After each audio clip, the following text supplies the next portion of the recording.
Hello and welcome to what I'm going to call Little Langton Light. We'll see if that catches on. A series of videos by the English department that will be under 5 minutes long and designed to help you revise just a small amount of the English course at GCSE or A-level. Today's focus is the context for the GCSE poem London by William Blake. Context is important at GCSE. It should shape all of your arguments around the poem, so make sure you know it. It won't be on the exam paper in any form, unlike the poem. William Blake was a romantic poet, that's with a capital R, who spent much of his life in London, but was considered something of a radical. This is because of his controversial views like believing in gender equality, that although Christianity was a de facto religion of Britain and he was himself a Christian, the church itself was corrupt and actively damaging society. He also believed that poetry should be a tool for the masses, so he wrote in an accessible language to the vast majority of people, or at least those who could read. He wasn't afraid to cover controversial topics either, with the book Songs of Innocence and Songs of Experience covering such topics as poor industrial work conditions, child labour, poverty and prostitution. Most of the book was made up of pairs of poems, one of innocence and a matching darker version of experience. Innocence being the innocence of a child having not really experienced the world, whilst the experience is that of an adult having seen the reality, the harsh reality of life.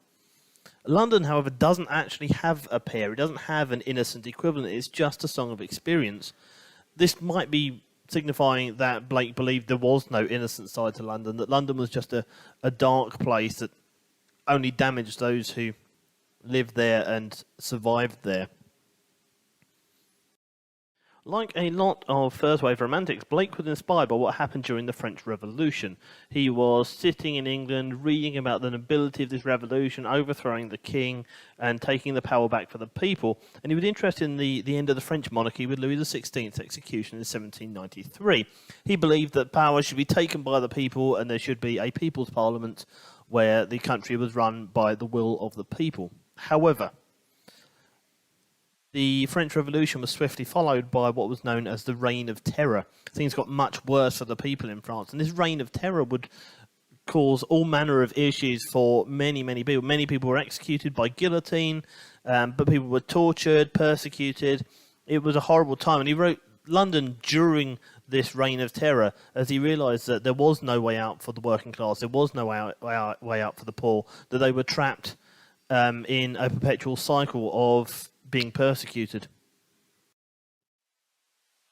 Blake's views about London changed throughout his life. He wrote in his poetical sketches when he was younger about golden London and her silver Thames, thronged with shining spires and corded ships.